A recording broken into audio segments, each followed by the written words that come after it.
Hello, my spooky friends. My name is Cassie. And I'm Caitlin. And welcome in to I'd Survive.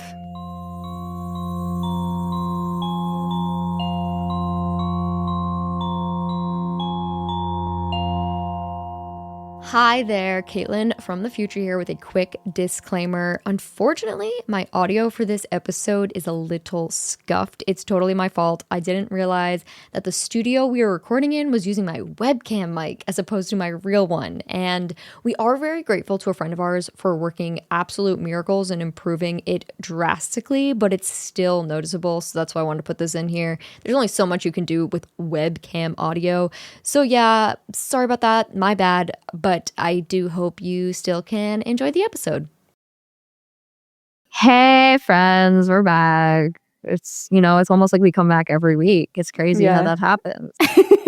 I watched 2 movies this week trying to get a movie for a podcast episode. Because whenever I have like the time in my schedule to like kind of be okay with watching a movie and it not working, Right.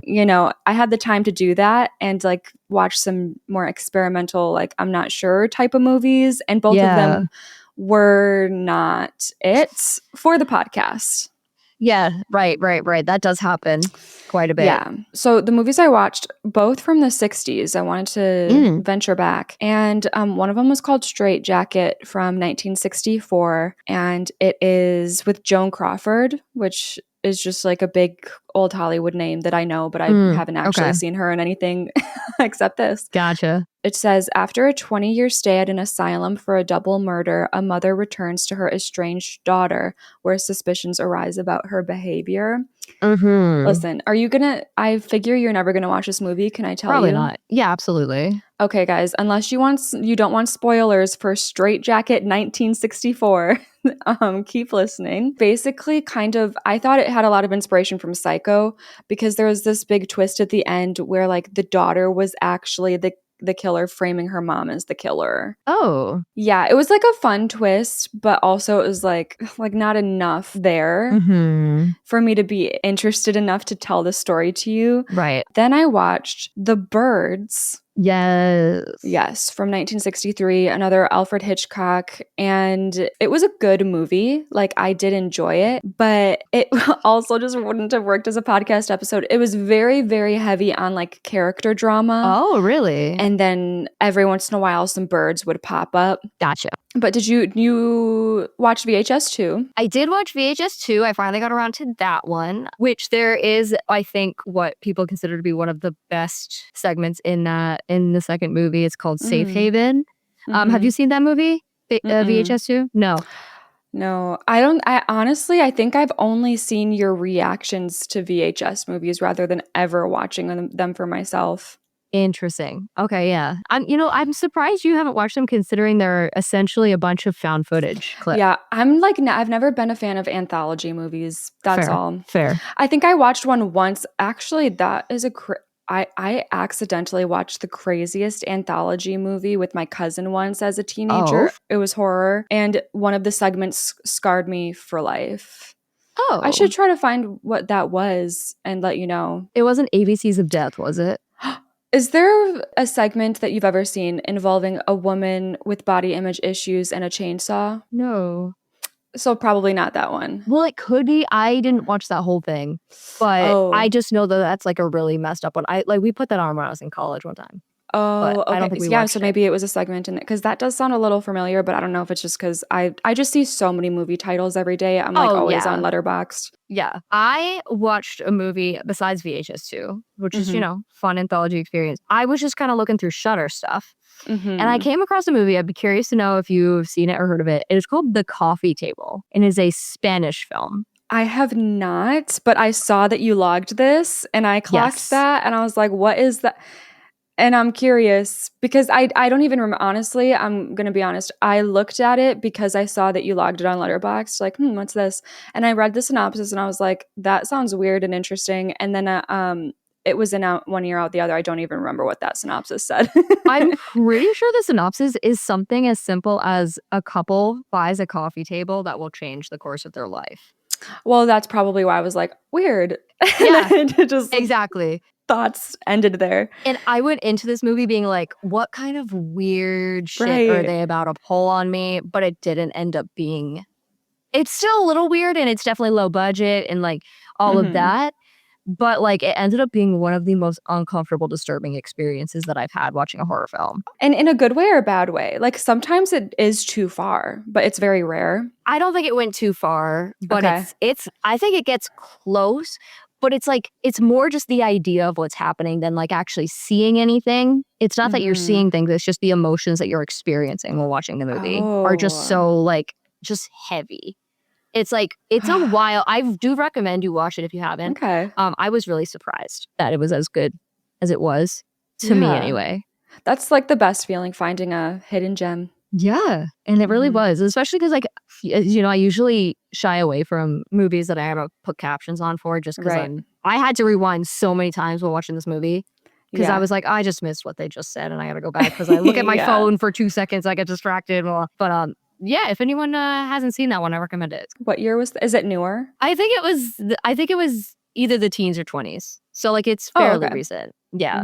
But yeah, no, the interesting thing is actually when I went to watch the movie we're going to talk about today, Dangerous Animals, I was kind of upset because you know how there's like a bunch of, it's from this studio and this studio and this studio, like as you're getting into it. One of them was Shudder, but it's not on Shudder. You know, it's like Clown in the Cornfields. Yes. Where it's probably going to get there eventually. So I did have to like pay $20 for this movie, even though I have Shudder. You know? I'm always interested in like, those are the movies that interest me the most when they make it higher up on Letterboxd, but they're not available for streaming yet. I'm always like, okay, it must be there must be something about it. Dangerous Animals is a movie directed by Sean Byrne, who I looked at his credits and he had like 3 total, and this was one of them, and I didn't know the other 2. Written by Nick Leopard, who I couldn't even click on his name on Wikipedia because he doesn't have a page. Like, you know, we're at that kind of level. It was a joint project between the US and Australia that premiered at the 2025 Cannes Film Festival. So, of course, if you didn't know, yes, this is a 2025 film. And yeah, that's like all I have information-wise because there's really not too much. So here we go. We're ready. We open up on a shot of a boat. It's a decent-sized work boat, so it's like, you know, like all metal, and it's rusting. It's orange and yellow in color. And a man and a woman walk down the dock toward the ship. And when they get a little closer, we can see that a very faded Tucker's Experience is imprinted on the side of the boat with a shark logo. And the shark is in between the words Tucker and Experience. So it kind of is giving like Tucker's Shark Experience, you know? Okay. And again, this boat's, you know, it's been through it. It's very rusted, very faded. And this couple walks up and he's like, looks pretty dead because there's nobody around. And the woman asks if, you know, maybe should we go ahead and get out of here? But then they hear the voice of an Australian man come from off screen. Didn't book, eh? He asks. The couple looks over to see the source of the voice sitting on another smaller nearby boat. This man's giving very heavy fisherman vibes, like he's kind of rough around the edges, probably could use a shower, kind of energy. Yeah. And this new man tells the couple that he wouldn't recommend going out on this ship, especially not you, he says as he points to the man. Of course, this guy's like, why is that? And the fisherman fella explains, last group he took out, there was a young fella looked like you. He was taking a piss off the side of the boat and a bull shark jumped up, bit his dick off. Oh my. And yeah, no, exactly. But the girls kind of giggles at this little likely untrue anecdote. The fisherman goes on to say that Tucker starts his holiday today, so they're unlikely to have any luck going out with him. Just as he says this, who but good old Tucker pulls up in his truck. Tuck, as he is sometimes referred to in this film, gets out of the truck, grabs a couple buckets from the back, and makes his way up the dock in a hurry. A little pupper barks at him. He's seems to be the fisherman's little pup. And Tucker's just like, Milo, shut up. Just like gives him a stare down. It's like, oh, friendly, super friendly. Yeah. Tucker sees this unfamiliar couple and makes his way over to them, introducing himself. And this is when we learn that these people are Greg and Heather. And they are actually not a couple. Oh. After establishing that Heather is from England and Greg is from Canada, Tucker asks, where are you two lovebirds staying? Heather laughs and says they're not together, they're just staying up at the hostel. Greg apologizes for not booking ahead of time. They were supposed to go to SeaWorld with some friends, but they slept in, so here they are. And then Tucker, in the most sus way possible, is like, huh, so I guess no one is looking for you guys, no one knows that you're here, right? And like Heather's like kind of uncomfortable and she's like, oh, why? And Tucker goes, well, just want to make sure your last will and testament's in order.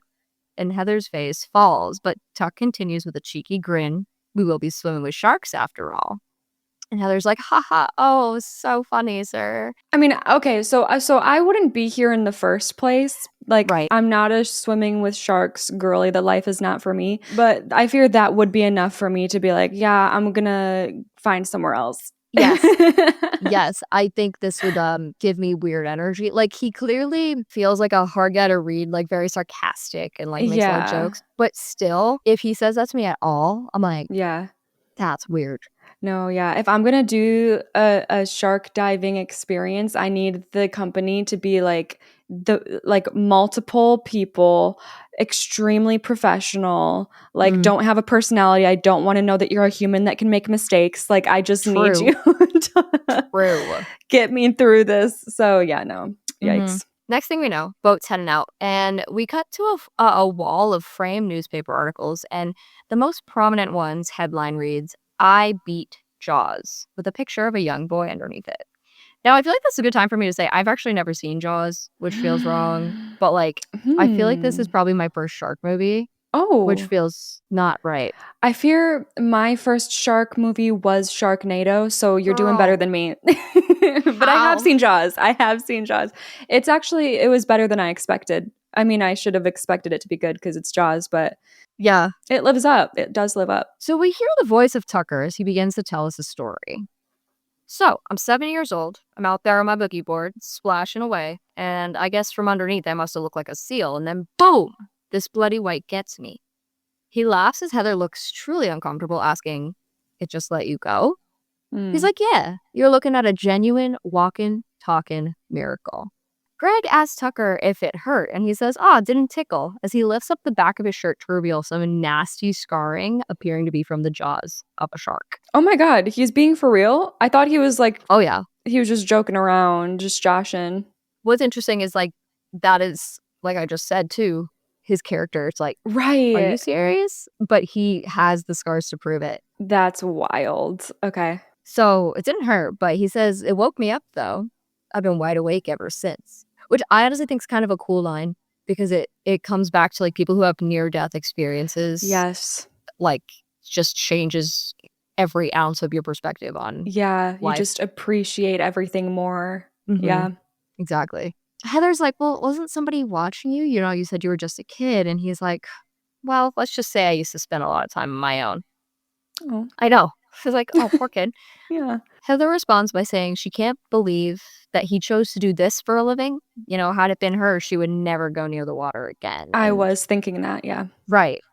But Tucker's like, well, it's not the shark's fault, and he's, kind of right. It's animals just do what they do in their environments, and humans interfere with those environments. So he's not entirely wrong. Okay. But I still think the fear would live on.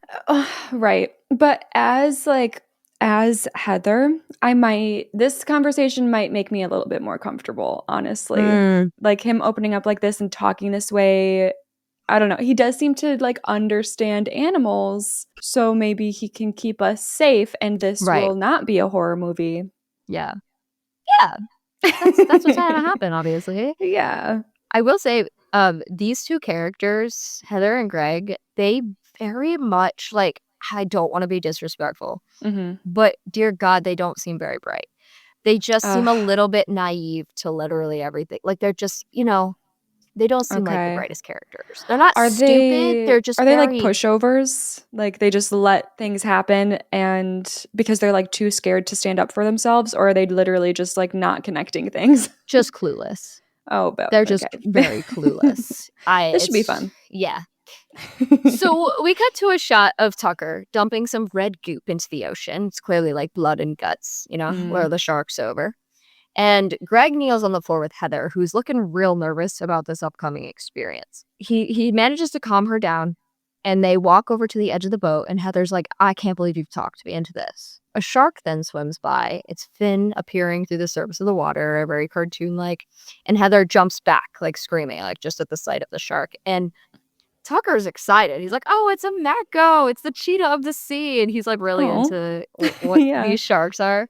Heather's adamant that she can't go through with this. And Tucker's like, well, not yet you can. He's going to guide them through an ancient relaxation practice to help calm them down before going into the ocean. He tells them to hold hands, close their eyes, and breathe deeply. Things get quiet and tense before Tucker begins the practice. Why are you laughing? Baby shark, baby shark, This is a joke. This is a bit. Yes. This is a joke. Because I honestly, like, I don't know what kind of movie this is. Like, you could tell me that they just sang Baby Shark together and I would have to believe you. Like, oh, they did, though. The bit comes from, it's Tucker's bit. Wait, he really did it? He really sang I thought this was your bit, not his bit. This is Tucker's bit. But he laughs, and then the three of them laugh and dance as they continue to sing the shark song on the back of the boat. Oh, not laugh and dance and sing Baby Shark. This is wow. It's this type. Okay, I'm like wrapping my head around what kind of movie this is, and that just slotted something into place for me. It is like, it's gotta just like, Tucker's just an interesting fella. Yes, like, clearly. He's just got a very interesting personality. Yeah. And I apologize to anybody who's going to have that song stuck in their head for the rest of the day. I know. But it does make an appearance. So the next thing that we see is Tucker slamming the top of the cage shut on Greg and Heather before he prepares to let them down into the water. Under the surface, the two are breathing with scuba gear, of course, and Heather looks low-key horrified as we spot at least 15 to 20 sharks surrounding the cage. We get some close-up shots of sharks like swimming straight up to the camera, like these slow-motion shots of like the teeth, and Heather's very much panicking, but yeah. But why are you here? I want to get to that in a minute. Okay. Greg holds out his arm to her and successfully calms her down as the music actually gets kind of pretty, and the two of them admire the sharks as they peacefully are swimming around the cage. Like, she has her panic moment, but then like she realizes she's safe and she's able to like relax. Okay. You would not do this. Nah. I'm not really someone that like likes the water that much. Like, when I went to Punta Cana this past year, and I went in the ocean a couple times, like just like hung out on the waves because like you got to do it and it's fun. Yeah. But then I was ready to get out. Like, you know, some of my family went on, like, I think they saw shark. I think they did this. Really? I don't know if they saw actual sharks, but they did something like this. And no, it's just like not my idea of fun. Like, being on a boat, I don't like that. Like, I just don't like boats even. So fair. And then you just want me to go in a cage. Like, I'm not a fan of like cages. And then I'm not a fan of like, honestly, if there was a safer way, I don't know. If somehow I could like see sharks without it being a boats and cage situation, I maybe would be open to it. But it's like the whole experience and what you have to do. It's like, no, not for me. Fair. And I think that's kind of interesting that you're looking at it from a very similar perspective as me. I would love to experience that and see sharks, but I have a fear of being underwater. So like, it's more the water that I would be afraid of than the actual sharks themselves. Yes. Because in the cage, I'm like, yeah, like realistically, that should be safe. Yeah. You know? But it's the being underwater with scuba gear that I'm like, I don't know if I could handle that. Because I wouldn't say like I'm afraid of sharks, really. Right. I don't love the idea of like humans going into a creature's habitat. Well, I mean, we shouldn't. Let's not get into like zoos and stuff. But I don't know. That's just like, I'm kind of like a just let them be type of person. Yeah. My sister loves sharks so much. So like, and she's like, no, my sister, shout out Grace. She's like, knows all the different types of sharks and like random facts about sharks. Like, she's just a shark girl. She's a shark girly. She's made me not afraid of sharks. Yeah. But yeah, still like the experience, like I don't trust like the people running the experience. It's like the same thing. It's like the same reason I'm afraid of planes. It's because I have to put like my safety in someone else's control.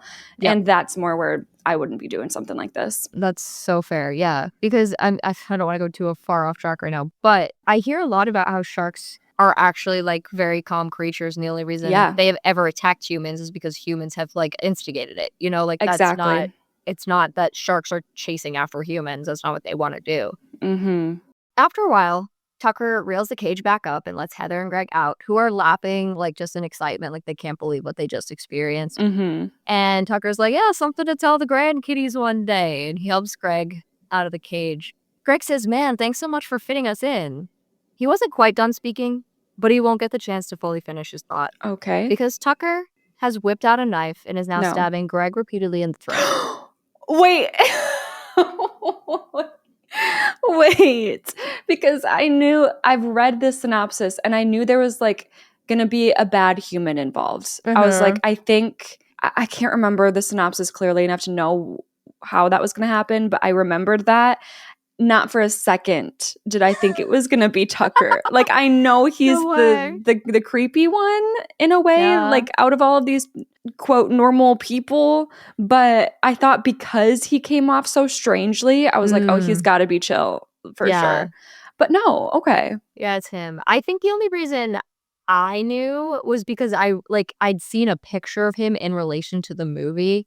And so I was like, this has got to be the guy. Damn. So, yeah. That's interesting. Sometimes these days, when a movie doesn't subvert your expectations, that is subverting your expectations. Right. No, you're so real. Yeah. So Greg is grabbing at his throat, but he's gone. Tucker gives him a little shove and he falls backwards into the ocean.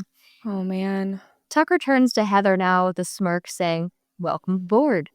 Heather understandably screams as the Dangerous Animals title card slaps us in the face, and we are officially in this movie. Okay. So that's just your opening sequence. Now, we are not going to drive in a car right now, which shocking, I know. Yeah. We are going to get a little bit of an opening title credit sequence. We got some fun, upbeat music. We see like a nice arch/gate that says Surfer's Paradise in front of a beach, and we see beautiful shots of the Australian coast, people enjoying themselves on the beach. But we spend a lot of time watching one very specific girl who's out surfing on the ocean before she uses the standing beach shower and heads on out. She ends up at a gas station convenience store, and she's standing in line at the counter sipping her XXL Slurpee while the man in front of her asks if they have any jumper cables.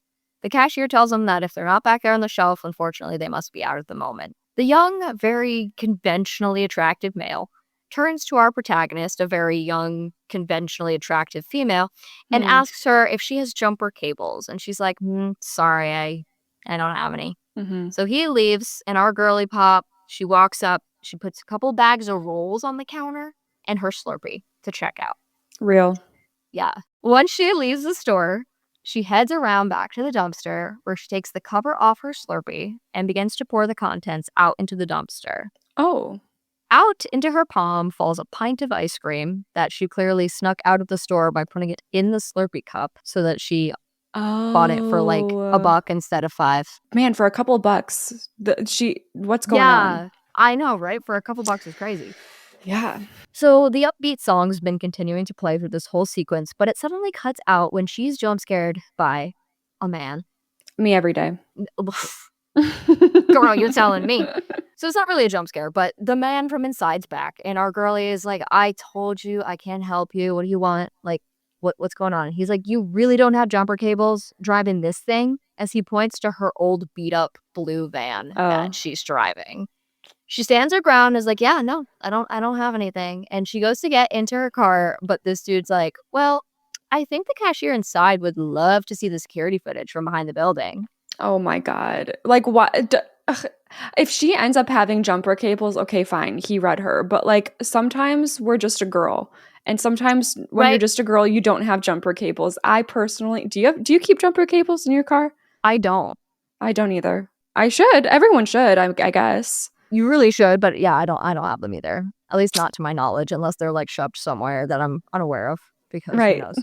Right. Who knows? But no, like our girl has this reaction. She looks at him like, you're absolutely joking right now. Like there's no way you're playing me like this. He's like, please just bring me in my car. I've walked 10 blocks. I can't find jumper cables anywhere. And she looks so annoyed. But our dude's like, I'm not a serial killer, I promise.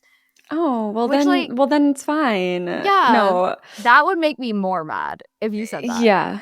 That would actually make me more upset. If someone said that to you, does that make them more creepy to you, or do you believe them? You know what I mean? More creepy. More creepy. Yeah, 100%. because it's like, why do you think I was even thinking in that way? Right. You know? It's like, I definitely was thinking that way, but like, which I was, yes. Why do you think I was thinking that way? Like, I don't. Exactly. Why do you feel the need to point that out to me? No. Yeah. More creepy. Yeah. But more upbeat, fun music kicks in as we cut to the awkward silence that is the two of them riding in the van together. Oh my God. This guy looks like he keeps like wanting to say something, but then holding back. And our girl looks totally content with the silence. He eventually decides to break the silence, asking her, aisle or window? She doesn't reply. She's uninterested. So he continues. I have this theory that aisle people are more open and friendly, whereas window people are more private and thoughtful. Wow, sir. What a crazy leap you made. Genius theory that you just came up with. He should go into like philosophy. I know. He might really make it. Yeah. He really might make it. He continues to be like, I'm getting major window vibes. And he like chuckles to himself like he thinks he's so funny. Which, by the way, I am a window person. And yes, I don't like to talk to people. And I hate when people who do like to talk have to point that out about people who don't. Like, right. It's one of my biggest pet peeves is people being like, ooh, because I was, especially in high school, like I've gotten more like comfortable with myself in social and whatever as I've gotten older and older. But in high school, I was like much quieter. And when you have those couple moments with like the loud people being like, oh my gosh, you speak. You know? Oh my God. I fucking hate that. I hate that. Like it's like, okay, oh my God, you don't shut up. Like, hello. Like, do you want me? What do you want me to say to that? Should I say that back to you? I'm sure you'd love that. Yeah, no. So yeah, he's giving this energy. He's not, you know what? If he dies, he's already down that route. Like if he dies, I'm not gonna be sad for you, sir. Fair enough. So our girly, much like us, she's not having it. And she snaps at him and is like, is this a Mormon thing? And he's like, what? And she goes, dude, you look like you stepped out of the Book of Mormon. And he is wearing black pants, a white button down, and a black tie. Oh, so okay. She's not wrong at all. And he laughs, recognizing that there is truth in this, but clarifies that no, he's in real estate. Selling apartments, not eternal salvation, he says with a chuckle. And she goes, can you shut the fuck up? And he goes, yep. Then it's honestly great. It's very satisfying. She's done. She's had enough of this man. This is a fun dynamic. It's great. So they do finally reach his Volvo hatchback, and she's like, nice wheels. And he tells us that the car was his mom's. He got a good deal on it. And Girlie sees a surfboard in the back and asks if that's his mom's too. Now that she knows he surfs, her whole demeanor kind of shifts a little bit. Yeah. And she's interested in chatting about surfing, which, they're doing. They're hooking up the jumper cables, chatting about surfing. And yes, she had the jumper cables in her car. Oh my goodness. I can't judge her. I don't know. When a stranger comes up to you asking for anything, I get nervous. So. Oh, I think car trouble is like one of the biggest red flags too. Right. So like, yeah, I'm not going to help it. Like, I'm sorry. Yeah. Someone's going to get mad at me for saying this. I'm not helping a man with his car trouble. It's not happening. I don't care. Phone trouble, car trouble. I'm so sorry. I'm not the one who's going to help. I'm not doing it because I don't trust you, unfortunately. I don't believe that your phone died. I don't believe that you can't figure out the car yourself. Like, do I look like I can fix your car better than you? Right? No, I don't. So true. So true. The guy, he finally reaches out his hand, introducing himself now as Moses Markley. Our girlie reaches back, introducing herself as Zephyr, which is an interesting name. With a Z? Yes, Zephyr, Zephyr is her name. Wow. Which I think is pretty fun. They share a handshake that's a little longer than normal, and we even get a little suggestive shot of their hands as they pull apart. They kind of like, graze their fingers along each other's as they pull apart. It's like, ooh, okay, a little chemistry there. All she needed to see was a surfboard. Like, it really is that easy. It's hard out here. Yeah. So Zephyr's like, all right, go start your car. And he successfully does. And a song immediately starts playing from his speakers. It's a song called Ooby Dooby by Creedence Clearwater Revival. Okay. I thought it was going to be Baby Shark. I'm a little sad. Oh, man. That would have been great, honestly. Right. I would have loved that too. Zephyr asks Moses if he's a Creedence fan. And he's like, yeah, of course. And he asks her the same question. And she's like, yeah, sure. Just not this song. And Moses is a little taken aback, asking what's wrong with Ooby Dooby. And Zephyr goes on to list other Creedence songs with deep meaning, saying that a silly song called Ooby Dooby about a little dance can't compete with those songs. Mm-hmm. Moses is quick to defend the song, saying it's a metaphor about love. It's about that ooby dooby feeling you get in your heart when you find the one and you just gotta go for it. Okay. It's so funny. No, like they share like a sweet little moment, like they're looking into each other's eyes before we cut to them just absolutely going at it. Like, okay. Yeah, we've reached that point of the night. We're moving along. In the car? So they are in Zephyr's van, but it's Yeah. parked in the driveway of Moses's house. Oh, that's a choice. It is one hell of a choice. Yeah. They go to his house. They're like, let's just stay in the van. Yeah. I should mention, this is like a van, she lives in this van. I was imagining like the Scooby-Doo van where there's like all that space in the back. Exactly. Yeah. Exactly that. It's just not Perfect. the Mystery Machine to a T. Right. I wish. That would be really fun. Yeah. So afterward, they share a joint in the car and they're just having some fun conversation. A lot which centers around how many bread rolls Zephyr eats in a day, which is 9. Wow. It partly comes down to budgeting for her and the fact that she enjoys bread rolls. And Moses jokes that he does have real food inside and also running water. But Zephyr's like, no, I'm good. And she definitely gives the vibes of like, she's a very minimalistic, adventurous girl who's very independent. Okay. Like, that is her vibe. That's cool. She is cool. She gives like really cool vibes. They get to talking about surfing again, and Moses asks her what got her into surfing, and Zephyr says that there just wasn't really anything for her on land. And I immediately was like, okay, Moana, like whatever you say. Oh my God, I still have never seen Moana. What? But I obviously get the reference. You know, she's like a water girl. Yeah. Honestly, I've only seen the movie once, but I love the How Far I'll Go, that song. Oh, I think I know it, yeah. Okay, everyone will love that. And scene. You're welcome. And scene, everybody. Now, the two of them fall asleep in the van, but Moses wakes up first to go inside and make breakfast for Zephyr. Now, it's still, like, dark out. It's, like, probably, like, 4:30 a.m. But I guess that's kind of normal for, like, people who surf, I guess, get up super early. Oh, yeah. Oh, my God. First of all, I could never surf just because, like, I'm not physically capable. Same. But also, that is so true. Like, I watched Freakier Friday yesterday, and there's, like, one of the main girls is a surfer girl, and her and her friends are, like, meeting up to surf before school even starts. And I'm like, oh, my God. Could not catch me as a teenager waking up a minute earlier than I had to for any reason. Not a chance. That's crazy. Yeah. No. So he goes inside to make breakfast for Zephyr, and he's dancing around the kitchen to Ooby Dooby. He's making a big old stack of pancakes. He's got coffee. He's got juice. It's honestly really sweet. He's like really excited about this breakfast. But when he comes back outside, the van is gone. And he looks really sad. Okay, so I do have to retract what I said earlier. He doesn't have to die. Yeah, he's kind of sweet. Yeah, I thought we were going a certain direction for a second, and after I was fooled by Tucker in the beginning of the movie, I was ready to be fooled again. So fair. But so fair. I'm on his side now, both of their sides.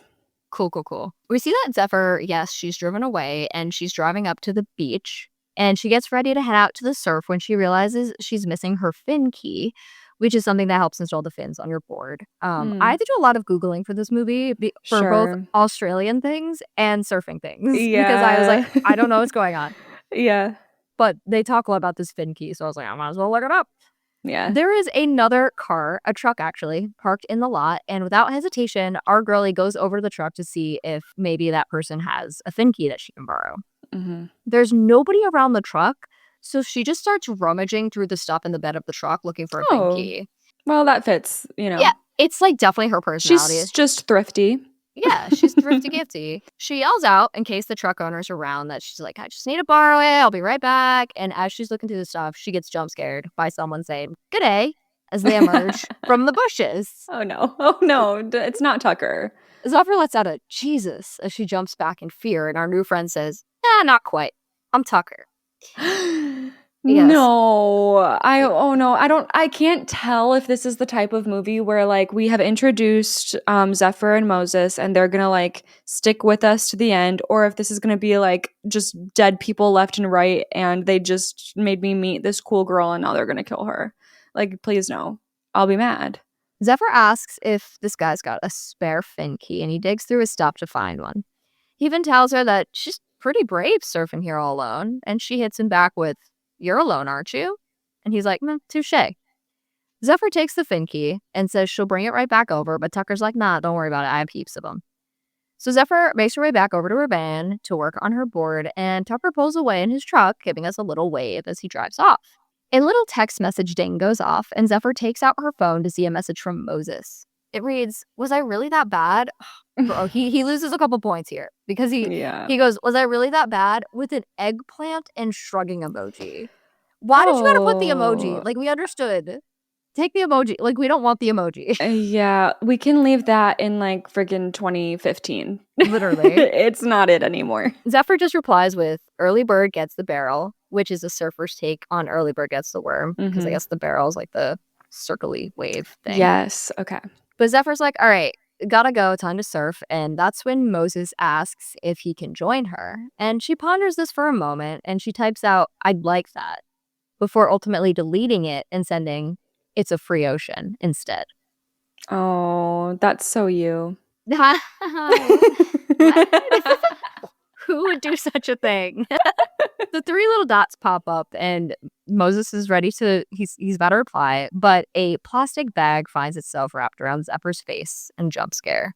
We quickly come to see that it is indeed Tucker with the bag in his hands, and Zephyr is really fighting back. Like, she's strong girly, but Tucker's a large dude. This is a big man, and she just doesn't have much of a chance here to do anything. He holds the bag over her face until her body goes limp. No. He takes a surfboard out of the back of her van and then takes her body, zipping it up into what I think is a board bag in the bed of his truck, and like duct taping her mouth shut.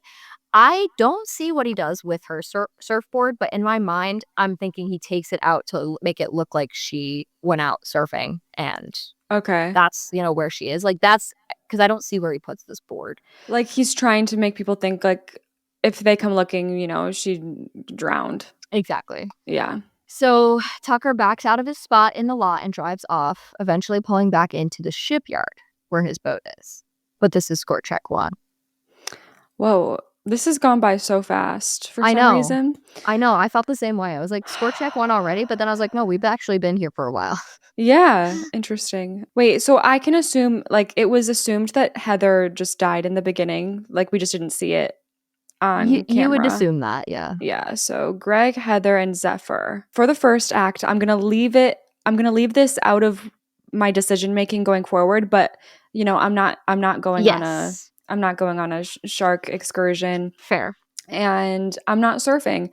But, if I lived near a beach, I would go to a beach, maybe alone. Yeah. So, okay, more as Zephyr. God, for her, it seemed to have come down to like surprise and physical strength. And you just aren't ready for it. And then it just happens and you're not strong enough. And, it's actually, this is pretty low for a first act. It sucks because it is very much surprises, and then just the physical strength of Tucker is like nobody's breaking. Like, no woman, but like he's just like a big dude. Yeah, it's hard. Yeah. I will go with a 37%. Fair. I went with 43, so we're in the same kind of place here. Okay. So the sun is starting to rise now as Tucker rolls the board bag from the back of the truck over to the boat. On the way there, Milo, the dog, starts growling at him because, dogs always know. Yeah. And Tucker stares this dog down before boarding the boat and maneuvering the bag around the ship.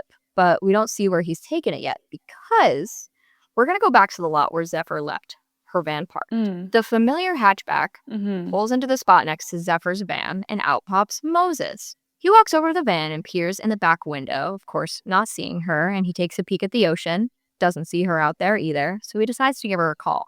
The phone rings once before Moses can then hear Zephyr's phone is still inside the van, because he can, of course, hear it ringing in there. We can tell he finds it strange, but we'll come back to him later. Let's check in with Zephyr. Yeah. She's not dead. I didn't want to tell you that, but she is not dead. I have to say, there was a part of me that trusted you, and now the trust is broke. Because there was a part of me where I was like, I think this means she is dead. So I was like, let me just go with it. I honestly didn't try to make it seem like she was dead.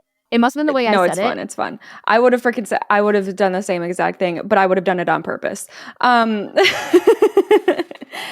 But knocked out. Oh no, is he going to be a torture guy? Okay, knocked out. Should I keep my score? I think your score is fine. I agree. Okay, I'm going to keep my first stacked score. But this is exciting because I was hoping that these two would like make it to the end. So now we still have hope. Yes, exactly. So Zephyr's left arm is handcuffed to a bed and her mouth is still taped shut. She begins to wake up for the first time since Tucker knocked her out, and understandably, the realization of her current predicament sends her into a bit of a panic as she tugs at the handcuffs trying to break them free. When she looks up, she realizes she's not alone. Across the room, in the same situation as her, is Heather, from the beginning. Oh no. Wait, what? Why?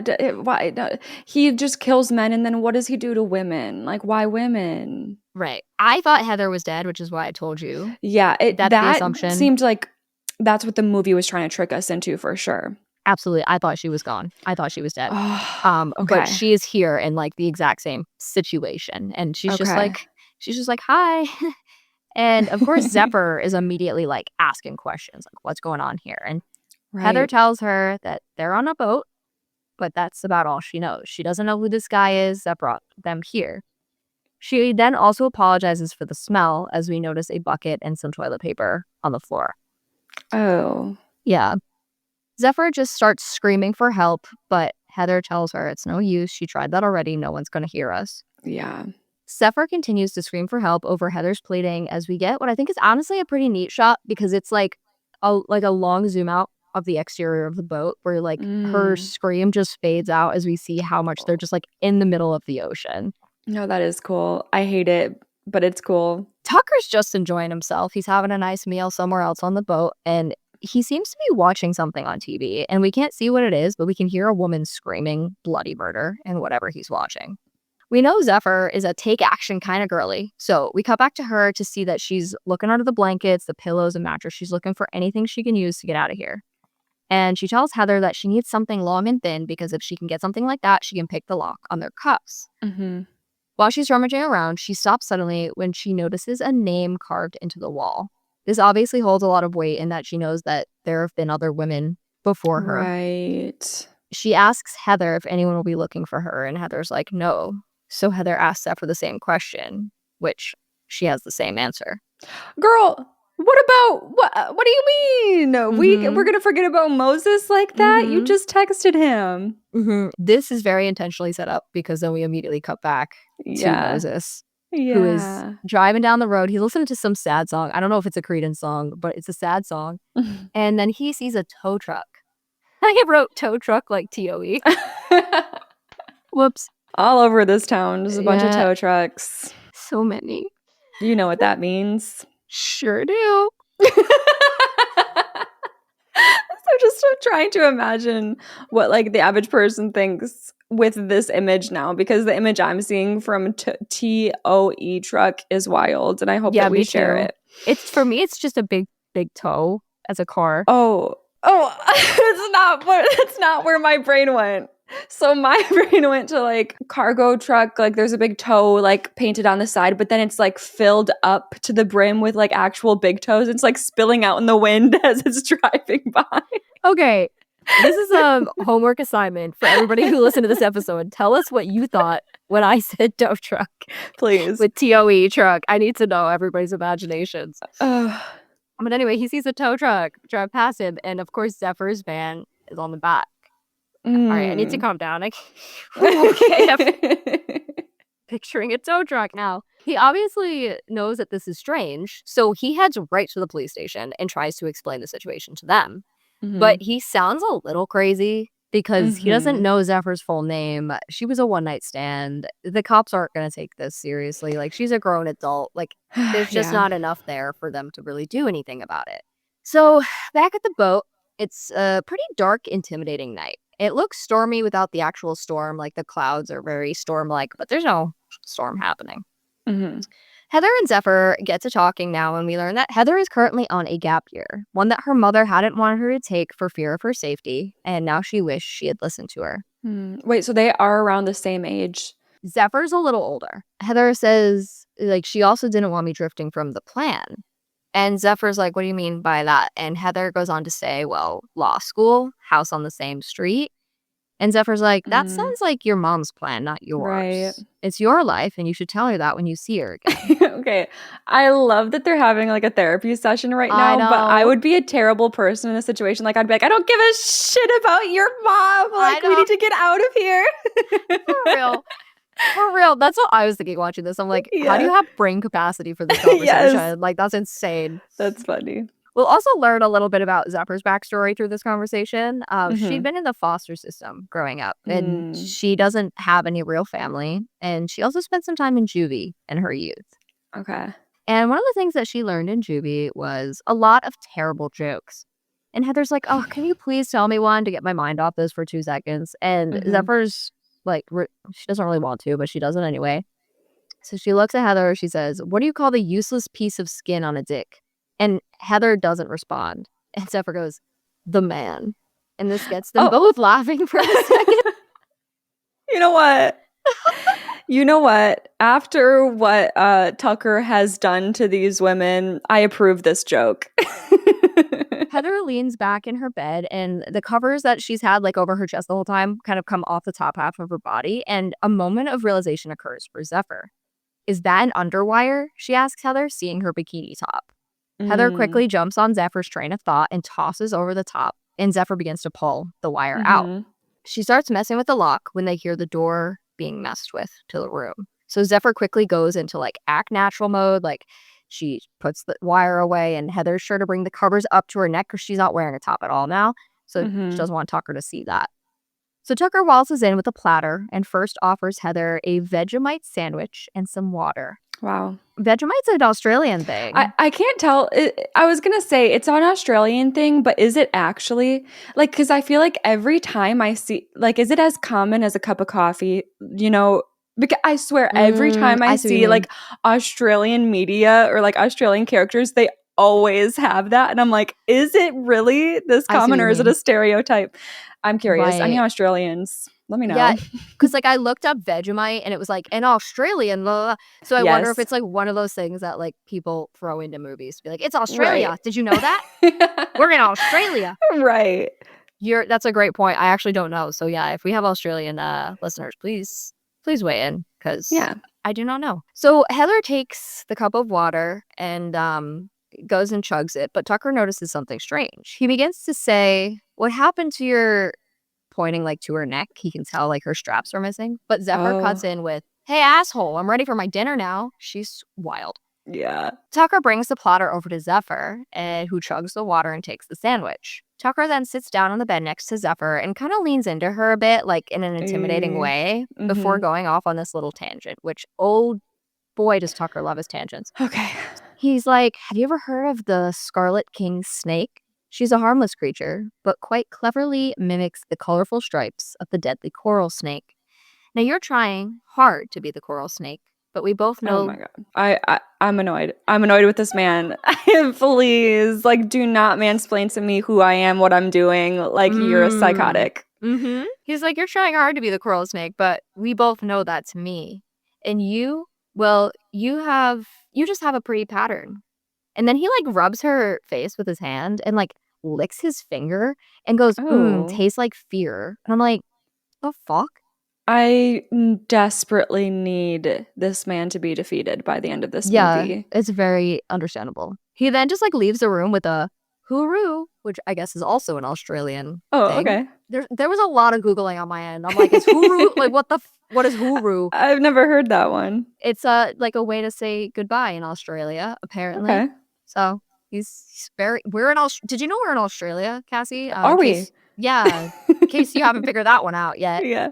As soon as he's out the door, Zephyr tosses Heather's top back over to her so she can put it back on and gets to work with the handcuff lock.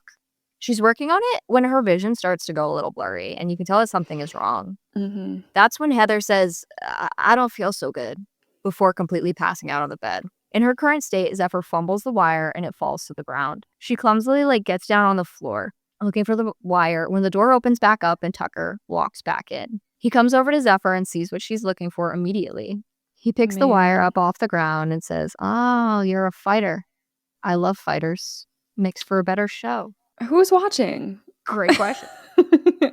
Zephyr must have passed out eventually because she's waking up again. And this time she's handcuffed to a chair out on the open, like, back deck area of the boat. Mm-hmm. It's the middle of the night, so it's dark, but then some large industrial spotlights come on, illuminating the back of the boat and the water around it. Oh. Tucker appears, cracking open a beer, and he walks over to a camera that is facing the water at the back of the boat. He peers through the viewfinder and lets out a, perfect. He then, being his weird self, goes on a little tangent, and we learn that he fishes at a few different beaches, including the one where Zephyr surfs, and he's been watching her for a while. Oh. He loves the way she comes alive on the board, similar to how he feels about what he does. It's his true calling. And this was an interesting reveal for me in the sense that I thought it was very much random. Yes, agreed. But I guess Zephyr was like a true target of his because it seems like obviously Greg and Heather were more of an opportunity kill for him. But Zephyr, I guess he's been watching. Speaking of that opening scene, wasn't there a fourth man there? There is like a fisherman who has his boat parked next to the boat. Oh, so he wasn't like part of the experience at all. Like he wouldn't have been waiting and noticing that Tucker came back alone. Right. Yeah. He was just, it seems like he like lives on a boat right next to where Tucker parks his boat, like in this shipyard. Okay. But I agree. That's interesting that he's been watching. Like, is she special for some reason, or does he often target people special to him, you know? Right. So he heads over to Heather, who's been passed out on the ground, and she's also secured in some way. It's hard to tell how at the moment. But Tucker cuts a lock of her hair before waking her up. He walks over to a control panel and presses a button. Now we see how Heather is secured. She's wearing a harness attached to a sort of crane lift. The crane is now lifting her up from the floor of the boat and moving her out toward open ocean, where Tucker stops her as she dangles a good 10 feet above the water. Oh, no. He then begins to lower her into the water as the music intensifies, and Heather's screaming for her life. Zephyr's screaming for him to stop, but he's just enjoying himself. Mm-hmm. Once Heather's lowered into the water, just enough so that her head and shoulders remain above, Tucker stops her and it gets quiet. Suddenly, a shark comes to the surface and attacks Heather. The screaming resumes as multiple sharks begin tearing away at her body.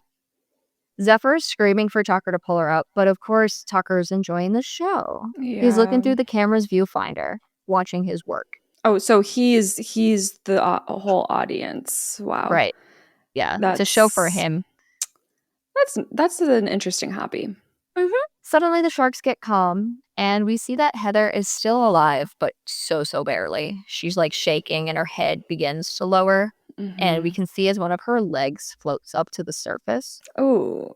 And in the calm after the storm, Tucker says, "Tell me that isn't the greatest show on earth," as he turns the camera on Zephyr, now who is obviously very distressed. And he's sure to let her know that it'll be her time to shine tomorrow night. Back handcuffed to her bed, Zephyr begins to carve her and Heather's names into the wall now. And we're going to cut back and forth between this sad reality that Zephyr's currently experiencing and the absolute party that Tucker is throwing himself upstairs. Okay. He is drinking out of a bottle of wine. He's dancing around in his underwear to very loud music. And Zephyr is now realizing something that I don't think we're surprised to discover, but she, for some reason, is. There are clearly other names that were carved into this wall that have been painted over. Like, she finds multiple painted over spots. And it's kind of like, yeah, kind of figured that much. Yeah. Tucker is in the midst of an arts and crafts project. He's packaging the tape from tonight's show in a case and taping the lock of hair on the inside, and he labels the tape Heather.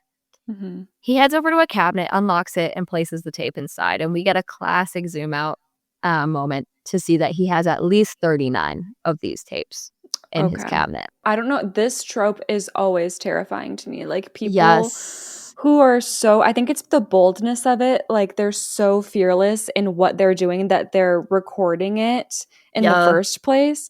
And then also the fact that you're like like, I'm sure you watch it back and like you relive. Oh my God, like that's so creepy. It's a big trope. And like, obviously it's just like the aversion thing is like, it's also just like a reality, which is like something that I'll never be able to wrap my head around. It's like, no, really freaking disturbing. So he pulls out a fresh tape now and he labels this one Zephyr.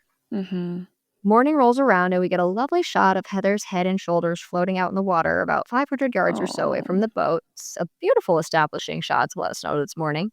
Yeah. And Tucker brings another platter into the room in which he's holding Zephyr, and he assures her that this water's not spiked. A joke is only funny once. He encourages her to eat and drink because she's going to want her strength later on. Zephyr continues to ignore him, so Tucker's like, come on, where's that fight in you that I saw before? At this, Zephyr kicks the tray out of his hands from her bed and says, get away from me, you twisted fuck. Mm-hmm. Now, Tucker's going to go on another one of his spiels because that's what he loves to do. Mm-hmm. He's going to talk about sharks, and he's like hinting at the fact that he is the shark in the ecosystem and blah, blah, blah. Oh my God. This man is so sad. I mean, he obviously, for obvious reasons, but then it just somehow just keeps getting worse. Yeah. So Zephyr's truly had enough, much like you at this point. And she says, I wrote her full little thing here. She says, give me a fucking break. I've never met anyone who likes the sound of their voice so much. Don't compare yourself to the shark. They're highly evolved. You're just a pathetic coward who kills women because mommy never loved you or whatever. You are the lowest of the low. A worm. Even lower than a worm. You are the toxic fucking trash that floats in the ocean. Tell him. And I was just like, oh, yes. Beautiful, girly. That was so good. I loved it. This is one of those moments where sometimes you can cringe in movies when victims do this because you're like, oh my God, like you do not have the upper hand right now. Like, please don't do this. I don't want you to die because you pissed them off. But I don't give a fuck. He needs to hear these words. Exactly. And I could talk about this at any point, and I might as well bring it up now. Both the actor and the actress for Tucker and for Zephyr, insane. Like they're so good, so believable, and they're just both that's cool. Really like strong. Like their personalities come through so strongly, and like I just love the way that they play these characters. They're really well done. Yeah. So Tucker isn't gonna show it, but like this definitely stung him a little bit. And nice. he just diverts attention to the fact that she hasn't used the facilities yet, gesturing to the bucket on the floor. He heads out of the room and Zephyr looks at the bucket with like this aha moment. And she grabs the plastic bucket and tears the handle off. She then breaks the handle in half, leaving herself with a small plastic pointy spear. Okay. So upstairs, Tucker's eating some fish, and yes, he is watching back Heather's tape on his TV. He then cooks up a little something. He crushes up some mysterious pills in a bowl, adds some liquid, I don't know if it's water, and he just fills up a syringe with whatever we've got going on here. He heads back to Zephyr's room where she's fast asleep. Well, no, of course not. And as Tucker leans over her, ready to insert the syringe into her neck, her eyes shoot open and she instead inserts her plastic spear into his. Tucker falls back, clutching at his neck, and during his fall, he hits his head on the other bed frame and knocks himself out. Okay. So this gives Zephyr the chance to reach for the keys on his belt and free herself from the handcuffs. Amazing. Once she's free, she decides to go for his knife on his belt as well. But as she reaches for it, Tucker shoots up and grabs her wrist. Zephyr is able to quickly pull away and run out of the room, and she tries shutting the door behind her and locking Tucker in there, but she's not quite quick enough. So she makes a run for it up a set of stairs, but Tucker grabs her leg and inserts the contents of the syringe into her cap. Zephyr gives him a quick kick to the face, and he falls back, allowing her to make another run for it. She makes it to the control room. I don't know what you call that, like where all the stuff is in a ship. Right. Yep, I know what you mean. And she grabs for the radio and just starts immediately being like, is anybody out there? I need help. Yep. But she's only met with distorted kind of maybe voices and static. It doesn't seem like there's much going on there. She looks out the window and she sees that there's another boat in view. It's still quite far off, but it is something. And this is clearly like a booze cruise or something because this boat's all like lit up with fun lights. The music is booming. So this doesn't stop her from making her way to the edge of the boat. Like she's waving her arms, screaming for help. But there's no chance anyone's going to see or hear her. But I don't blame her for trying. Yeah. Suddenly, Tucker pops his head out of a doorway to the side of the boat and is like, well, at least someone's having a good time, eh? He walks towards Zephyr, who is slowly backing away now. And we reach the back of the boat, like where Tucker puts on his show. And Zephyr picks up his camera, like with the tripod to like use it as a defense weapon. And this strikes a nerve with Tucker. He's like, you better put that down. Oh, I want to throw it overboard because I really am so mad at him that I want to piss him off. But also, there is still that element of like, okay, if I enrage him enough, he's gonna like be able to like have the power to overpower me in a second. Right. And it's interesting you say that because he says, you better put that down now or you won't even make it to the hook. Saying that, yes, I will kill you right now. Right. If you do not put that down. But Zephyr is Zephyr. And she says, fuck it. And she throws that camera overboard. Yeah, you know Zephyr. You know what? I'm happy it's her because if that was me and I threw it overboard, like that would be the end of my story. Like I would accept death. Like I would not be getting out of here. But I have faith in her. She can do this. Right. So she throws it overboard and then she throws herself overboard as well. Oh. Not 100% sure what her plan is here, right. to be honest. Oh my God, because she just so dangerous. She just starts swimming away. But unfortunately, I remember Tucker did get that syringe in her leg. So she starts to pass out. Tucker grabs her with a large hook and brings her back to the boat. Score check 2. Oh. Well, the thing is, he doesn't want... Okay, well, Heather... Yeah. Heather's screwed, you know? Right. What are you going to do? But the only reason she's alive at this point, it feels like, is because he's allowing her to be. Like, I feel like if he wanted to, he could, but he's enjoying playing with her. For sure. Where the hell is Moses? I mean, not that I expect him to just, suddenly be on the deck of this boat somehow, but... But maybe. But, like, I wonder what he's up to. It's been a minute. Honestly, I think I'm going to stick with my exact same score from the first one. From the first act. I'm going to go 37 again because Heather again died in a way that I found to be impossible to escape. Same as I thought happened in the first, but then it really did happen here. Yep. And then as far as Zephyr goes, my 37% is just from me hopefully still being alive. And unfortunately, I think I would just go along with everything though. Yeah. Like I'm worried about my third act because I feel like she's going to pull off something really like amazing that I would never be able to do. But as far as right now, short term, yeah, I might be okay because I would not be as brave as her. And I'd probably just be waiting to be toyed with and be the next show at this point. No, that's fair. It's because I don't write my scores in until we're sitting here so that I can kind of go through it with you and like see like how our conversations pan out. But yeah, I was kind of sitting here like stuck about like, am I right around the same spot? Because it's like you're a 0% with Heather, but then you're not quite 100 with Zephyr just because of like her personality and who she is and just kind of all the chance. So I'll stick with mine as well. Okay, because cool. I think it is kind of like tricky. Like, yes, she's still alive. But how likely is it that you would be able to pull off what she's pulling off right now? Right. Well, the thing is, too, honestly, why I'm so low, because I think someone could argue like, well, it could be higher because if you're going off of Zephyr at the end of the day, like you're alive right now. But it comes down to the personality thing for me where I think Heather went first because he's anticipating and having more fun with Zephyr because of her personality. True. So he's keeping her alive longer to like see her fight and have fun with that. And I would not be a fighter in the situation. I'd be a crybaby and he would get rid of me first. So that's why I'm like lower down. That's actually a really good point. Yeah. I think you're entirely correct about that. I didn't even think about it from that angle, but that makes sense. So you were wondering about Moses. Luckily, we're going to go back and check in with him now. Perf. He is standing on the beach where, so there does appear to be some sort of search occurring on the shore, but I don't know how we got here. I don't know if they're looking for Zephyr or somebody else because we do hear like a radio that says like, they're looking for a blonde female, which Zephyr is. But like, I don't know how we got there, but like, it's really not that important at this time. I know. I do. Those thoughts cross my mind though. Like I'm not the easiest person to suspend disbelief in a movie, but then I'm like, okay, just let it's okay, Cassie. Like just go with it. It's like, I don't know what's going on. But we're here. Moses looks out at the waves and he suddenly has an idea. He goes back to his car and he's looking at an app on his phone called Wave Watch.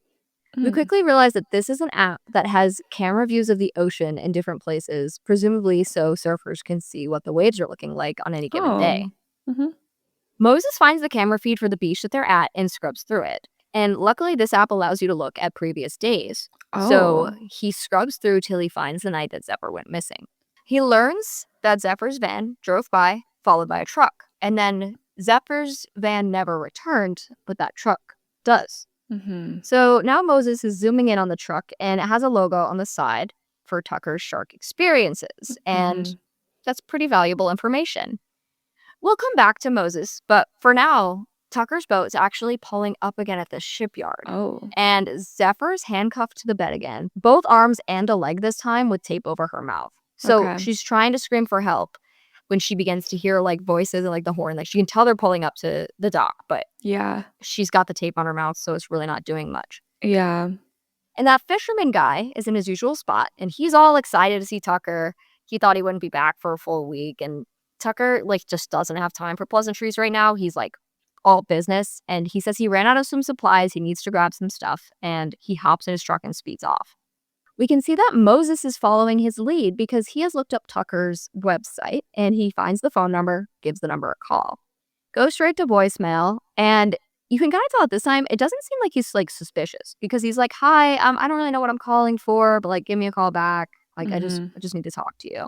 But he does notice that there's an address on the site too. So he's like, all right, I'll just go there and see if I can find anything out. Tucker, meanwhile, is having a panic attack in a thrift store as he desperately tries to find a replacement camera for tonight's show. Right. Lucky for him, he does find one, but Moses is going to make it back to the shipyard before he does. So Moses parks his car, gets out, waltzes down the dock straight up to the boat, and bangs on the door. Seems like no one's here, so he starts to walk away, but then he hears something. He puts his head to the floor, and through it he can hear banging and some muffled cries. Okay, yep. He immediately jumps into action, breaking one of the windows on the boat with a hook and jumping inside. We can see that Tucker is now pulling up back into the shipyard, so like it's very much like a tension building kind of moment where you're like, oh no, go, go, go. Yeah, I'm stressed. So Moses is following the sounds of the cries through this maze of a boat, and he eventually comes directly upon the door to the room where Zephyr is being held, and he just is able to just open it right up.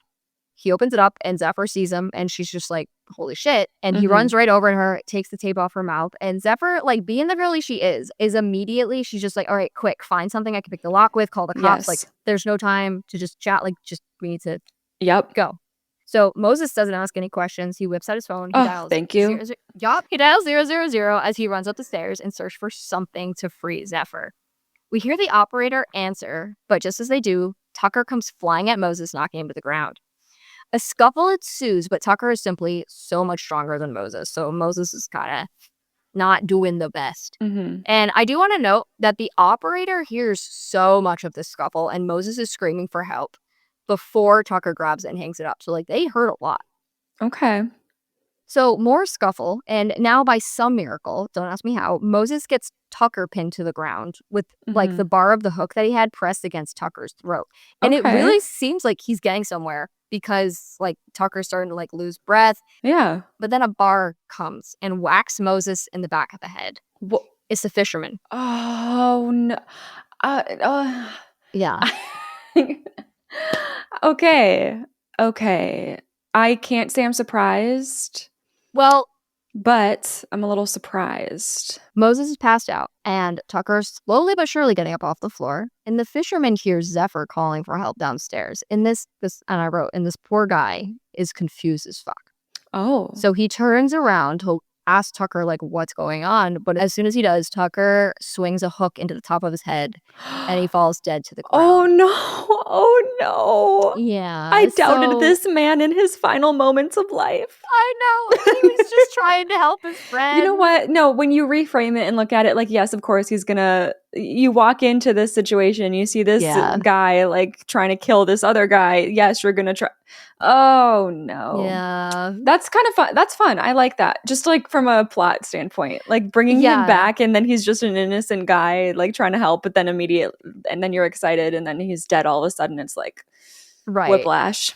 And he was also definitely, not that they went super heavy on it, but he was definitely a comedic relief character. Oh, yeah. Like even in his death, like the hook goes to the top of his head and he lets out a fuck Tuck and he falls around dead. Like he's very much that guy in this movie. Yeah. But he's gone now. So sad. The poor little pupper's also here, barking its head off, and Tuck just starts barking back at it because of course he does. And the dog runs away, luckily. So that's good. Dog didn't die. Yeah, I can't lie. Of course, when you first mentioned the dog, I was a little nervous because whenever I mention dogs in movies, it doesn't usually end well. Exactly. Why do they gotta do it? It's like, I know. it's unnecessary. So Moses is still passed out and Zephyr is still restrained, but Tuck is stressed. He wants to get this boat out of here as quickly as possible, but he's low on gas and he's like really freaking out. But he's like, looks at his map. He locates a nearby spot that should be secluded enough for what he needs, and off we go to this spot. Mm-hmm. Down in this little prison cell of a room, Moses is now chained to the bed that Heather used to be chained to. Mm-hmm. And Zephyr and Moses are going to catch, they're going to catch up for a minute. They're going to be a little cute for a minute. Yeah, so what's been up with you? Anything? How you doing? Moses is like, oh man, I fucked up the rescue. And Zephyr is like, well, you almost stuck it. And she's honestly just so appreciative of the fact that he showed up at all. Yeah, I would be too. Like, exactly. And he handled it well. He like did everything that he could. Yes, he really did. And like he was very proactive in ways that usually characters in these movies aren't. Oh my God. Yeah, they're like, wait, what's going on? How did that? Yeah. Is now the time to ask? No. Let's go. Gotta move on. So they actually get into why she left that morning. And she claims that she's just better off alone, but Moses is not buying it. Mm-hmm. She tells him that he doesn't know her at all because he's like, oh, I know you. And she's like, you don't know me. But then he goes off on a little spiel about why that's not true. I know you. I know you dig Credence. I know you're in the Guinness Book of World Records for the most bread rolls consumed in one day. I know you're tough, and I know you're really warm and funny. And I sense that you haven't had as much kindness in your life as you deserve. That's why you ran. Because it's hard to trust when all you know is why you shouldn't. And you can tell how true all of this is by how uncomfortable Zephyr gets from it. Like just that look on her face. And it's at this time that Tucker has to come in. Well, she'll ruin the moment. He's got his harness, and Zephyr immediately sits up. He's like, no, you can't. But Tuck's decided to add a matinee, he says. So everything is set up again. Zephyr is strapped in her chair, and Moses is in the harness. They both see the fisherman's mutilated and dead body on the floor, and are like, what the fuck? Like, who is this guy? And Zephyr starts screaming at Tuck that killing Moses is a really stupid idea because he's a rich local and people will actually be looking for him. But he's not listening. He's at the control panel, lifting Moses and positioning him over the ocean. Zephyr and Moses are both screaming now as two sharks appear below Moses as Tucker begins to lower him into the water. Zephyr just screams, wait, and for some reason, Tucker listens this time. He pauses the machinery and Zephyr offers herself up instead, saying that Moses doesn't deserve this. Tucker's like, aw, how romantic. Too bad I'm more of a horror fan, which is such a stupidly annoying good line to me. I know, I agree. Like, I want to cringe at it, but it's kind of fun. Like, I've not heard that line before, and it works. It's just like so me too. I'm like, oh my God. Like, this is one moment where I'm like, okay, I kind of get you for a hot second here. Kind of on the same wavelength. Oh no, that's terrifying, but yes. So he smacks that button to lower Moses some more, and Moses continues to writhe and scream as he's lowered into the water. Understandably, but Zephyr tells him to stop moving and be as still as he possibly can. Oh, so he does. Oh, he's actually able to listen. I don't know if I could do it. No, I absolutely wouldn't. No, there's sharks underneath. Like, I'm not gonna be able to chill out. I'm sorry. Tucker whips out his new camera and starts filming. Moses stays. Oh my God, that's so many S's. Yeah. Moses stays still. So. No, yeah, no, that's valid. That's hard. Moses stays. It's actually hard to say. Moses stays still, so the sharks actually swim away. Yes. That's what I was trying to say. Okay, yeah, exactly. Sharks are friends. Right. Friendly shark. Tucker looks disappointed as he brings Moses back to the boat, but as soon as he's in reach, he just stabs Moses a few times and says, well, that ought to ring the dinner bell. And he sends him back out with his fresh, bloody wounds. Oh, man. So Moses is definitely feeling the blood loss as he's lowered into the water. Yeah. And the sharks are already making their way back. But suddenly Tucker stops, lowering him in. He looks up and sees a helicopter nearby. It's a little too close for comfort. So it's time for, as Tucker puts it, a a brief intermission. He puts Moses and Zephyr back in their little prison cells for the time being and waits for the copter to move along. Zephyr really is a fighter, as she's down here really trying to break free of her cuffs still. Mm-hmm. This time she's trying to like just slip her hand through the cuff, which is clearly not going to work. She's like cutting her hand to bits. Yeah. And Moses has lost a lot of blood, so he's unconscious in the bed next to her. Like still definitely alive, but unconscious. Mm-hmm. She looks up at him and doesn't say anything, but there's like this message conveyed, like just in a few shots in the look on her face. It's just like well done, where like you can see on her face, she's like, he risked his life for me. And it's time for me to do the same for him. Like, there's no words, but like, I don't know. It's just conveyed so well. Just, That's I don't know. cool. I really liked it. She uses her free hand to grab the thumb of her cuffed hand. I was going to ask if it was going to, like, I didn't know if it was going to go this way, but I was going to ask you, like, would you break your hand, like, or your finger for this? Like, do you think you could? So this is one of those situations where I'm like in the moment right now sitting here. No. But if I'm about to die, maybe. I don't know. Like, I can't put myself in that position. So I want to say no. I don't think I could do it. But if I'm that desperate, maybe I could. I physically don't know how I would be able to force my hand to do it because like they say, like we've talked about this, your brain stops you from hurting yourself. Exactly. So it's like, it takes a lot of mental strength. Yes. Yeah, I don't know if I have it either. So she begins to pull her thumb back, sorry everybody, until it breaks. And this should allow for her hand to slip through the cuffs now. But just then Tucker comes back into the room. Zephyr hides her hand like behind her back and she puts on a brave face because this girl just broke her thumb and now she's like gotta be chill about it. Crazy. Tucker comes in with his tray of food and water as usual and looks to Moses. Guess he's probably not hungry, he says. He continues, if it's any consolation, you guys weren't right for each other. He's soft and gooey, and you're hard. You're hard as nails, like me. Okay, well, do not compare me to you. And also, have you not heard opposites attract? Like, it's a pretty common thing that everyone is talking about all the time. So what are you even trying to get at? Zephyr is sure to correct him immediately, saying she's absolutely nothing like Tucker. But he goes back in with his shark metaphors again, saying that's what the two of them are, solitary creatures that fend for themselves. Before he leaves the room, he says that he feels that tonight's show is really going to be one for the ages. Once he's gone, Zephyr's able to breathe again because remember, like, she's hiding that broken thumb and she's struggling. And she gets to work on slipping her hand through the cuffs, which should be easier now that she can manipulate her thumb however necessary. But no, it's not going to fit. What? She did it for no reason? Yeah. She looks up at Moses. I would give up. That would be the moment I think I would give up. Like, I just broke I had the mental strength to successfully do this, and then it still is not working. That's where my, like, mental strength, I 100% know it would be gone. Yeah. I'm going to say I'm with you on this as we continue into the next bit. So she looks up again at Moses and says, it's probably a good thing you can't see this. She takes her broken thumb to her mouth. What? And begins to bite it off at the base. No. Yes. No. No. Like, I know I couldn't do that. I know for certain. Like, breaking it, maybe if I'm desperate. I don't think, I could not bite it off. Literally, yeah, she like bites off the thumb and then like kind of the base of her hand so that would get rid of all of that bone.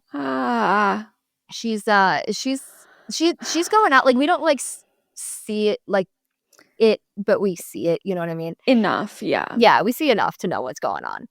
So Tucker's upstairs singing Baby Shark to himself. Oh my god. Yeah, of course he is. He makes his way back down. He opens the door and sees, or he thinks Zephyr's not dead, but he's got to go over and check. So he walks over, throwing the covers back to be sure. But all that he sees is Zephyr's bit off thumb on the pillow. Zephyr uses this time to sneak out from her spot behind the door, run into the hall, and slams the door behind her, leaving Tucker trapped in the room with Moses. Zephyr runs up to the control room and starts up the ship, but it seems Tucker knows another way out of this room because he just whips out a wrench and goes like at this panel, like on one of the walls, and we don't see how, but like, he does get out of this room very quickly. Annoying. So it's like Yeah, very annoying. And he runs directly to shut off the power of the ship, shuts everything down. And Zephyr's like, well, fuck, like this kind of sucks. But then she notices some lights in the distance. So she scrambles to find a box on the wall that contains a couple flares. I don't know if she knew they were there, but she seems to know pretty well. So she snags one and she begins like fidgeting with it. But she doesn't realize that Tucker is snuck into the room behind her. Right. A small footstep alerts her to his presence and she turns with a gasp, and he takes a step toward her, but she fires the flare at him in return and makes her run for it. She tries to make her way up a ladder in the ceiling above the counter, but gets caught on something, which gives Tucker the opportunity to grab her. And this shot is probably like one of the hardest like moments of wincing that I've ever experienced, because what they do, and I don't think I'll be able to explain it well enough, but like she's like through a hole in the ceiling above a counter. He pulls at her leg and she slips through, and just like the top half of her body slams into the counter like so hard before she falls to the ground. Ow. Like it's just like, imagine like falling and just hits like your head and your chest like on this counter. It's I don't know how they successfully made this look so bad, but they did. Very niche fear of something like that. So this is weird, but do you ever get like I guess, I don't know if it's considered an impulsive or intrusive thought. I get them mixed up, but same. Where, you know how when you put your hair up, sometimes you like flip your head down. I always like get this thought when I'm about to do it. Like I'm very, very conscious of where I am and what's around me, of like a count, like a hard counter being there, and then me like full force, like expecting there to be nothing there, and then hitting my head on a counter. I don't know why that thought like occurs to me so often, but it's one of those weird things that I always think about. And so like this I understand the wincing of this, because just like full force, like I don't know, it's a weird thing. You'd expect to see it more in horror, like well done, right? But I know it's like I can imagine wincing at something like that. Yeah, no. If you saw this, like just based on you saying that, you would hate this like one little moment. Yeah. It's like a subtle thing that shouldn't affect me so much, but like, I was like, oh my god, that looked like it hurt so bad. Yeah. Zephyr is somehow able, like there's scuffling in the dark, and Zephyr is able to stab him through the hand and also whack him with a frying pan to get away now. And in this, as you can see, we're in another cat and mouse moment. Yes. And Zephyr jumps overboard and starts to swim away. And she's trying to swim towards those lights that she saw before. Yeah. Which turn out to be a small island. And it seems like a vacation spot of sorts, with like these pretty string lights and fancy beachside chairs. And long story short, Tucker gets in his small boat and chases her down, resulting in like a scuffle right on the edge of the shore before he eventually knocks her out and brings her back to the boat. And it does suck, because like she's so close here, because like you can hear people. Like you can hear them. There's like a party going on like right there. So back at the ship, we've had an unsurprising reversal of roles now. Moses is strapped into the chair while Zephyr is in the harness dangling above the water. Sure. It's time for more metaphors with Tuck. Oh my goodness. Now, can either of you tell me why the marlin is the sports fisherman's fish of choice? It's not because of her size or her beauty. It's because of her fight. See, every fisherman loves a good fight. And you'll get a marlin, and you'll bring her right in, and you'll think you've got her, and then she makes another run for it, and it's fucking exhilarating, man.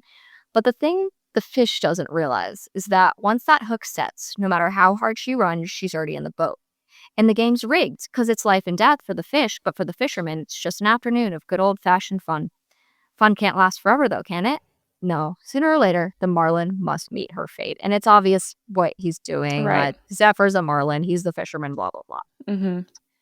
Next thing we know, the largest shark we've seen yet swims up to the boat. And, Tucker is delighted. He's going to get his show for the ages tonight. Right. He yells action as he begins to lower Zephyr into the water. Zephyr's trying to give herself a pep talk, like, be calm, she's telling herself as Tucker pulls out the camera.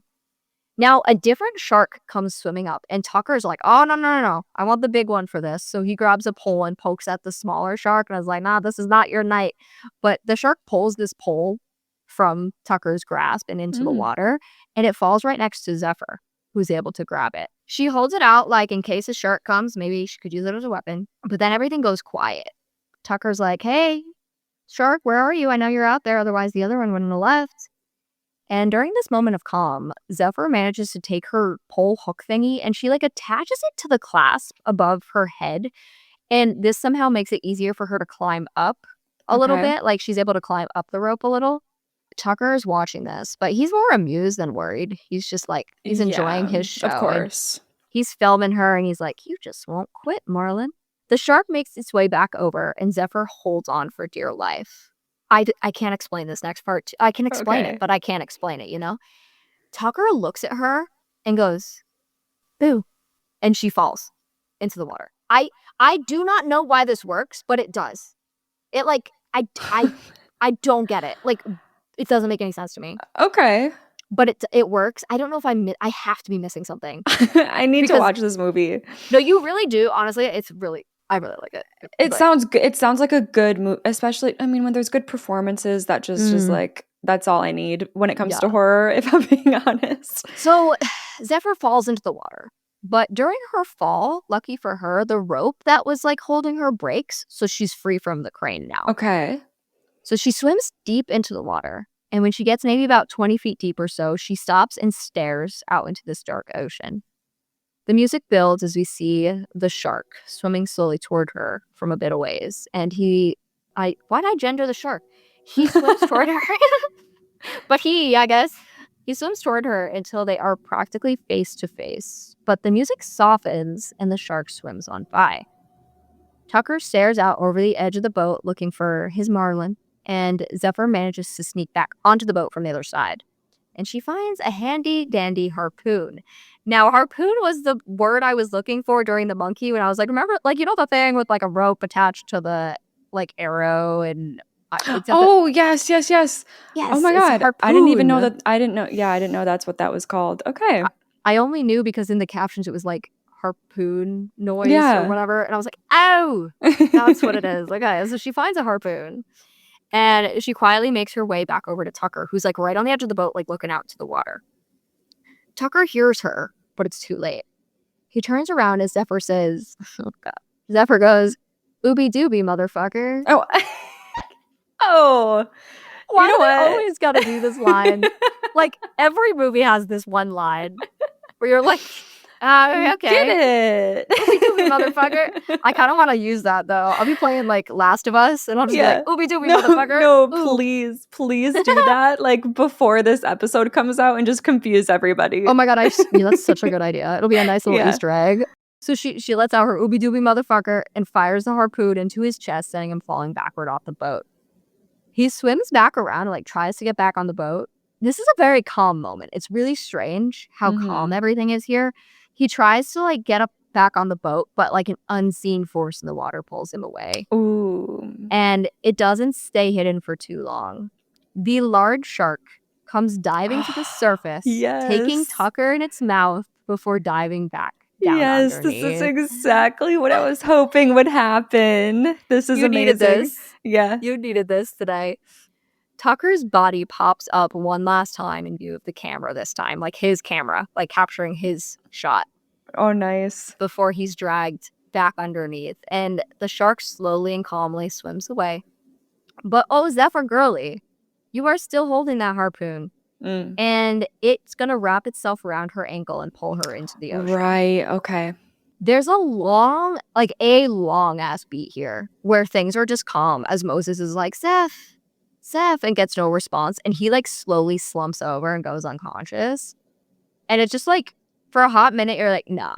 Yeah. Nah. And it is a nah, but like they hold that note for too long. Okay. But then we cut to a shot of open ocean with that party boat in the background again, and the music's bumping, and Zephyr pops her head back up out of the water, and luckily we realize that she did not get dragged too far from the boat, so she just swims on back over. Okay. And when she gets back, she tries to wake Moses up, but he won't budge. Oh. She runs and grabs the second flare from that box before and stands on top of the ship. She lights it and starts screaming for help, hoping the party boat might see her now. Far in the distance, we can see it change course and the horn blares. Okay. Once she confirms now that help is coming, she goes back to Moses. He is really out, but it doesn't stop her from talking to him. Mm-hmm. Hey, I want to tell you something. When I said there's nothing for me on land, there's you, okay? Please wake up. his eyes drift open slowly, and he's like, I knew it. And Zephyr laughs, and Ooby Dooby begins to play, and the movie ends. Oh, those crazy kids. Damn crazy kids. Oh, that was like this movie's like a perfect mesh of like modern but classic horror, like put into one. I don't know. It had a good balance. Yeah, I would say it's also very much like it's one of those horror movies that you could label as not horror. Like it could just be more of thriller action. Yeah. But I think, I mean, who cares about labels for genres? Yeah. But it's definitely one of those ones where I'm like, my first thought would not be horror watching this movie. Interesting. But it works in that genre as well. Yeah, absolutely. Final survivability. For the final act, I'm going to give myself a 5%. Valid. Yeah. Because you literally gotta bite your hand off. Right. And like, ain't no way. I don't think it's possible. I'll leave a little more room. I'll go 7. Okay. Just because I don't know. I feel like there's gotta be a little bit of chance. Right. Like there's a little something that could go right for me, but it's unlikely. Yeah. It's just like because Zephyr's such a badass. Like exactly. Badass 101. She's so cool. I have a girl crush on her. Yeah. She's amazing. Like, no, like anybody who watches this movie, like you have to love Zephyr. She's like so awesome. And again, Tucker is a big ass man who very strong. And yeah, I feel like most people are not making it out of this one. No, definitely not. My weighted average comes out to 21. I'm trying to decide if that feels right to me. I mean, because I obviously, when you look at it overall, like I'm not going on the shark experience and that helps me a bit. But then, you know, if you're Zephyr at the end of the day, I think I'm going to lower it a little bit. I'll just lower it at 5 and I'll go down to 16%. 16. Yeah, I want to be under 20. My weighted came out to 25, which also feels way too high. Like to think like a whole quarter. Nah. Yeah. I'm not surviving a whole quarter. You had 16? Tell me, like, I want to go 17. Like, that's just, like, what feels right to me. Do it. So, 16, 17, it's 17. 17%. Even that feels generous, but it's just one of those movies where, like, there is a lot of opportunity for different things to happen. Yes. And it's like, there's a lot of opportunity to like maybe luckily stumble into a situation where, okay, you do come out on top, but it's just all luck. Like a lot of this stuff that she does, I wouldn't have been able to pull off. So right. Same. Like, like if this was a yes or no, like it's very much like, yeah, it's no. No. Yeah. If you say you're surviving this movie, I just want to chat like about your workout routine and about your confidence levels and like all of those things because damn. And I also like am curious to hear from people who have watched this movie on Discord because like I personally like I love this movie. I think it's really cool and it's not even like something that I would feel like I would normally love, but I think what draws me in is Zephyr and Tucker and the complexities of their characters. I think are so fun to watch play out, and they're like the chemistry they have as like a protagonist antagonist is like just so interesting and so good, and it's also a very satisfying movie at the end of the day, which always helps out. It's interesting because sometimes with horror, like I think I've probably said this before, where I kind of like a sad ending or like where the antagonists lose. Like sometimes I like that, but this was one where I would have been genuinely pissed off if that happened, but it's because they just like made Tucker so diabolical that like there's just no rooting for that man. Right. Dangerous Animals being the title as well is just interesting because like he constantly is comparing himself to a freaking animal, which like at the end of the day, you know, humans are, I guess, but it's just perfect that this like calling himself a top predator, top of the food chain mentality gets taken down by one of his own sharks that he's been feeding everyone else to. It's like there's almost something a little Nope about it where it's like he thought he knew the animals but he didn't, and that's why he like failed. I didn't think about it until after, but like the title being Dangerous Animals is just it's obviously like a very clever on the nose title of well, it's the sharks, right? Well, no, it's the humans. At the end of the day, but he also had a whole one of his spiels that I left out, because this man just went on so many spiels throughout this film, Yeah. was about like the food chain very specifically, and talking about how humans are afraid of sharks but not mosquitoes, even though mosquitoes actually kill more people because people trust their guts and not their brains. And like he just has this whole thing that kind of feeds into that whole thing as well. But Yeah. I don't know. I really appreciate this movie a lot. Yeah. The ratings are like okay on it. Like Sure. 86 on Rotten Tomatoes is pretty good. 3 out of 5 on Letterboxd. This is a movie where I don't want to read the bad reviews, because you know, like when you really like something and then you read It's like a don't ruin it for really me. a really like a bad review that totally has great points. Right. Nothing makes me more upset than reading a bad review that makes such good points. I'm like, no, shut up. Yeah. Let me be in my bubble. Thank you guys so much for listening to this episode this week. You can check us out over on our Instagram at I'd Survive Podcast. And over there, we also have a link to our Discord where you can submit your scores and let us know. Would you survive?